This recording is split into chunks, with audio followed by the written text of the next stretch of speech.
an out-of-body experience. It's at the tip of our tongues. We are only held back by a pang of hunger. A Potato and Leek Soup by Kenji. I'll review it not just as a recipe, but for when you're expecting transcendence at a moment's notice.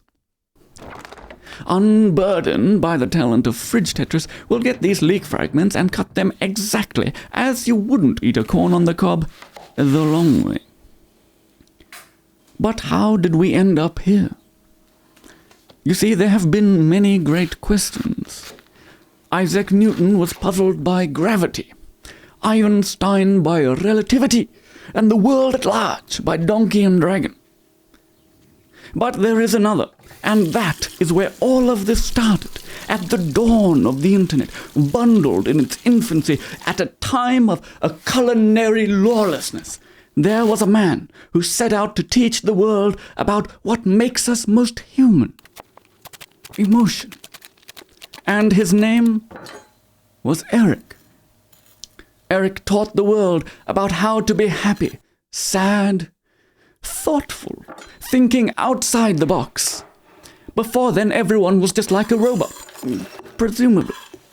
But most importantly, he identified the conundrum that is having an out-of-body experience and not being able to get back in. And so we will do our part for science, for Eric. Firstly, I would like to draw your attention to the fact that there are only 2 potatoes in this recipe for 6. Now, I'm no expert, clearly, but this is an exemplary inadequate ratio of potato per person. How could we have an out-of-body experience chained by hunger to our physical form? Furthermore, an exact reading of this recipe would have us cut these potatoes into quarters. Personally, it seems rather large. So, with a little bit of a reckless abandonment of lawfulness, combined with a whimsical disregard of authority, we'll cut these potatoes into 8ths and prepare a few more just in case. To our cauldron, we launch butter from our rocket nozzle. Okay, now come on. And now the leeks go into the pan, and out comes the water. Be wary of the wayward leek, yearning for freedom. Gently return them to the comfort of the sizzling pot. And now on to everyone's favorite bread condiment, garlic. Not in the recipe, officially, but it'll keep certain individuals and or creatures away, and we wouldn't dare put our ever vulnerable bodies in harm's way. Also, it's in Kenji's video, so I think we could escape that little charge of disorderly conduct. We heave the potatoes, a quick sacrifice of a bay leaf, and bring it all up to a boil. Cook it until it's all soft on the inside, just like we all are. Kenji said about 15 minutes, mine needed a little bit more. Evidently, I'm not quite as tender as Kenji. Thereafter, we begin the potato extraction by the most logistically optimized process that you can muster. If it's your first time with this recipe, just skip this step, blend it all together as Kenji would do when he's cooking for himself, and then experience how much better it would have been if you had done it this way as Kenji would do for his wife. And now rein in these less than enthusiastic leeks once more. You would not believe how these things tried to escape the whirly blades of death.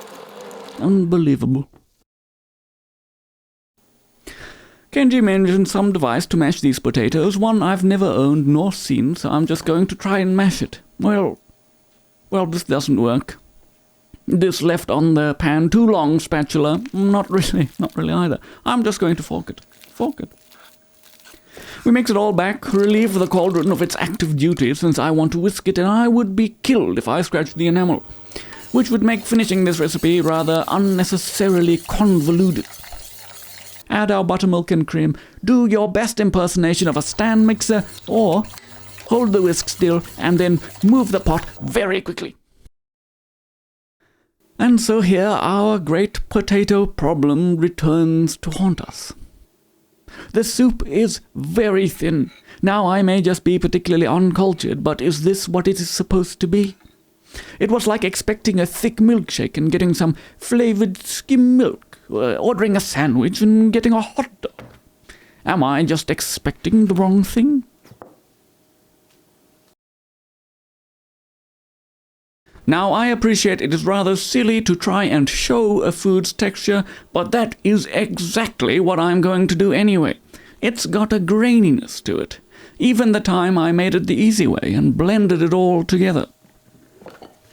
If you put it aside, let it become tomorrow's problem. Well, I found it got a little bit better, but the graininess was still there. Is it just a trade-off between the type of potatoes that you use? And now, like a conjoint Irish-Belgian brewer, we doubled the potatoes, thick and creamy. It's certainly far more of what I expected. Really scratched the milkshake. And for the potato lovers, I know it would not help to say this, but 3 times the potato is too much. Trust me, you won't. Just add some milk when you get there. So all we can say is that Kenji's wife is absolutely correct. Do not accept the easy way. This silky texture is incredible. It's smooth. It brings the whole soup together. It's spiritual. You feel at one with the world. Okay. So look, as long as you double the potatoes, it's great. Plus, if you go away, it's even better the next day. But unfortunately, it'll have to go into the D tier. Drowning.